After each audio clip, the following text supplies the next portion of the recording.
Hey everyone. Yeah, you can see up there it's something I haven't done in a while. It's my Raw review, or at least my thoughts on last night's Raw, if you will. Um, yeah, it was the first time I'd watched Raw. I'm trying to fix the camera here. It was the first time I watched Raw in about a few weeks. Many of you probably know the reason I haven't watched it because from the spoilers that I read, well, not spoilers, but the live typed in results, that people would type in and report to places like ringsidenews.com and PWI Torch.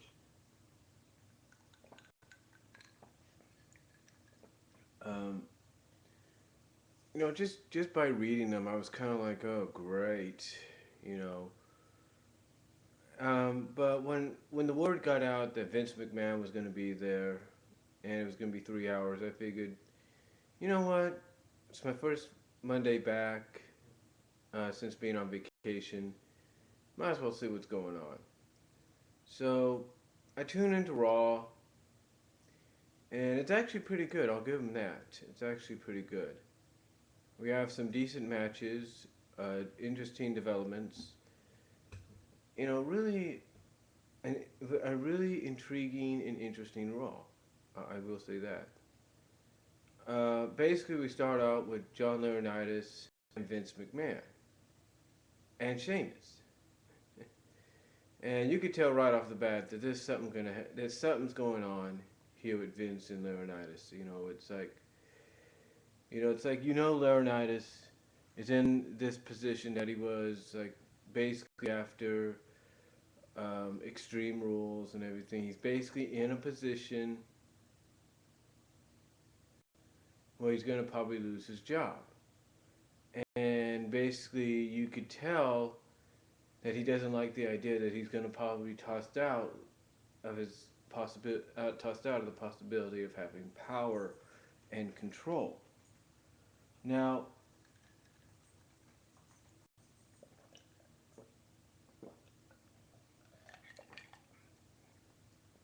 I'll say this: the crowd was kind of red hot throughout the night, kind of medium to red hot throughout the night. And they kept chanting to fire Johnny. And even Vince McMahon pointed to the Titantron saying that he noticed that Fire Johnny was the number one trend on Twitter right at that moment. So basically what happens after that is Sheamus is put into a match thanks to Laurinaitis, and it's against Tensai. Well, Sheamus does end up going over, and out of frustration, Tensai starts beating the crap out of Sakamoto. And it makes you think: either he's going to keep being Tensai, or is he going to go back to being Albert or A Train? It makes you wonder.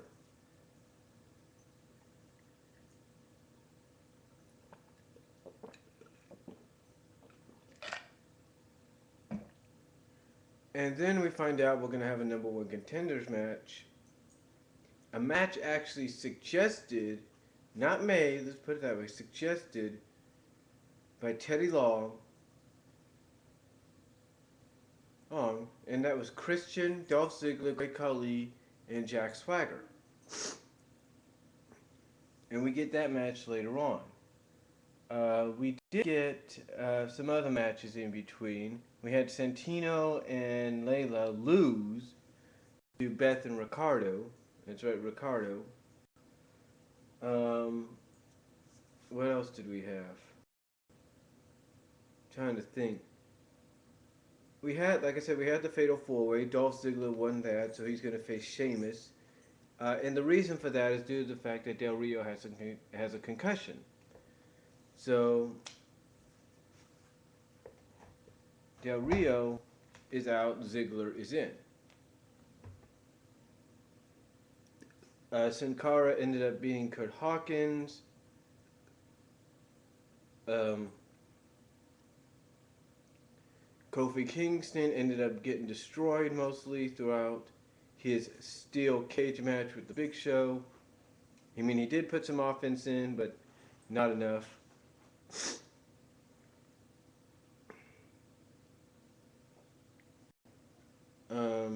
We did get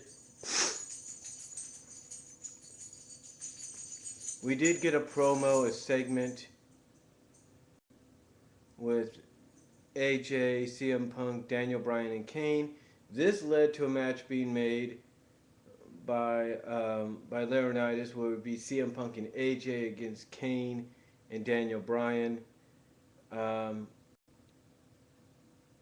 we saw Ryback beat two guys out of a northeastern independent promotion,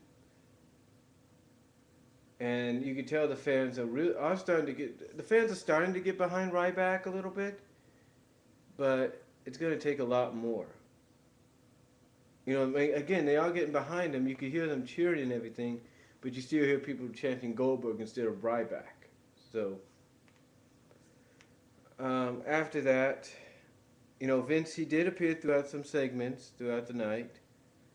You know, with the Funkettes and Zack Ryder. I mean, Zack Ryder's face at the end after he saw Vince dancing with the Funkettes. You know, with Naomi and Cameron. Zack Ryder's face was priceless. He's like, you know, absolutely priceless. And Vince does the woo woo, you know it, do to him, so that's pretty cool.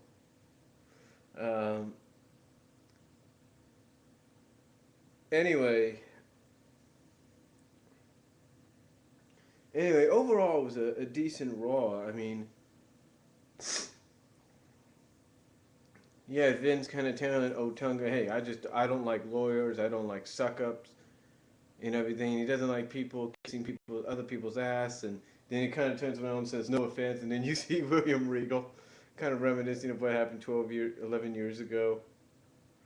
You know, so you know, so overall it was okay. It was decent throughout the night. I mean, it was better than I think a lot of people expected. But some people have the differences, and that's okay. You know, it was decent, but it wasn't. It was decent, but if this is kind of like a test of 3 hours, then we'll say it kind of got like a C right there, grade wise. It kind of got a C. If you want to get that B or that A, you got to improve. Anyway, we ended up getting that. Anyway, I mean, not getting that, but we ended up having an overall decent Raw. And then at the end of the night, Vince McMahon comes out and looks like he's about to fire John Laurinaitis. And then, of course, not only does Laurinaitis come out, but then you almost get this hint that something's going on, right? Because Laurinaitis is saying, don't do something you're going to regret. And, just as Vince is about to fire him, what happens? Big Show comes out, and Big Show basically gets in Vince's face, saying, hey, now that I got this contract and everything, I can do what I want and say what I want whenever I want. Do what I want when I want and say what I want. And basically points out that, hey, you could fire me, but you'd have to pay me millions of dollars for the duration of that contract. Well, I just sit at home and do nothing.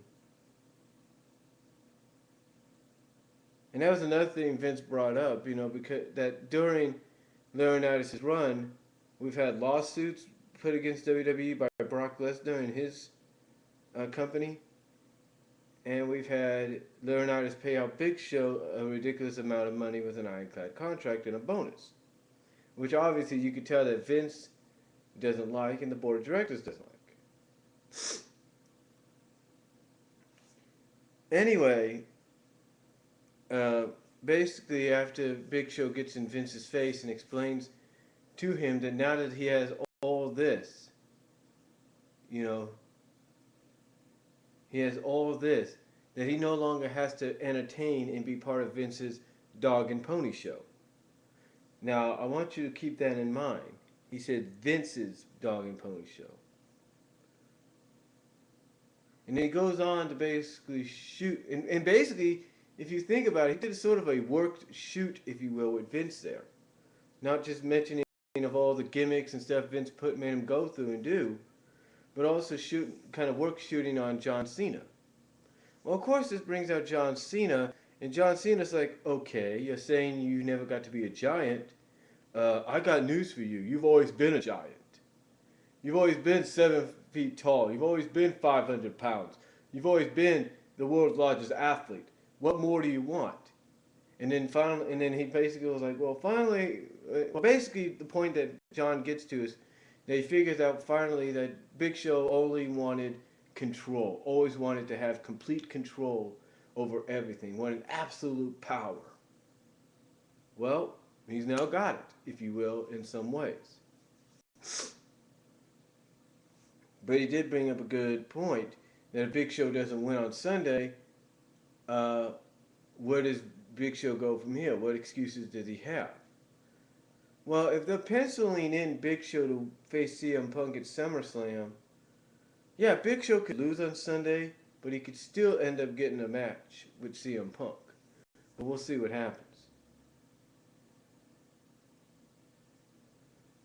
But anyway, the whole altercation, the whole segment ends with a kind of like an out of control altercation between Show and Cena. And Vince ends up getting knocked out by the Big Show, who is, I guess, trying to aim for Cena. Cena accidentally ducks, and Big Show ends up hitting Vince McMahon. And John Laurinaitis says, get out of the ring, quickly, go. And Big Show is like, he just, after doing that, just walks out like, I don't care. And it doesn't show no remorse whatsoever. So, and now there's wrestling websites like ringsidenews.com that are asking the question, will Big Show face disciplinary actions even though he's got this ironclad contract? We don't know. But, to me, it's almost similar to what happened with the whole Triple H Brock Lesnar deal. To me, it's like John Laurinaitis is always in the ring when one of the people associated with him ends up injuring and sidelining one of his upper authority figures. Like John Laurinaitis is trying to plot his way to the top, which is storyline-wise you would think is a good is, if you want to look at it in a way, it's sort of like a good setup. I mean, what better way to try to get complete control of the company than take out those ahead of you? Well, now this puts into question whether Vince McMahon will be at ringside or not. But overall, it was decent. Like I say, C average show. Had some good wrestling, but C average along the way. If it wants that B or A rating, it's got to get up more. For when it goes to officially 3 hours, it's got to get up more. The one good thing I will say about this was we got the announcement that every Raw, starting with last night and going forward until the July 23rd, which will be the 1000th episode of Raw, we will see a legend from the past compete. And last night we had Vader. And you would think, oh, great, we're going to get Piper, we're going to get Hacksaw. No, it was a main eventer, and it was Vader. So who knows? And he ended up squashing. Heath Slater. So, but overall, decent C average show. They want to get up there more so to the A and B. They got to, when they officially go 3 hours, they really got to start planning better, or improve on what they did tonight. But overall, that's what I look at it. And as far as this whole situation going, to me, it's almost this whole situation with Laurinaitis and Big Show now and Lesnar and Heyman. It's almost like, to me, well, and I know some of you are going to be groaning and stuff when you hear this, but to me, it's almost like we're looking at another inside faction growing and growing, if you will, and to try to take over the company. Sort of a legitimized faction, or a faction of legitimizers. Basically, they want to legitimize the company. They want to, take that company to that legitimized level, or whatever. Basically, some kind of a Laurinaitis legitimacy, if you will. Something like that. faction that's being grown. And if that's the case, I'm not going to be surprised if we get something like a team legitimacy against Team WWE down the line this year. I won't be surprised if that's where they're going.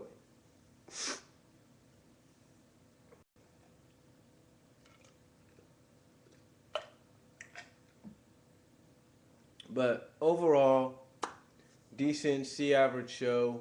Again, they want to improve up to A and B levels for when they go 3 hours. They got to improve on what they did tonight. So that's my thoughts and review on Raw. If I missed anything, let me know. Comment down below, and I'll talk to y'all later.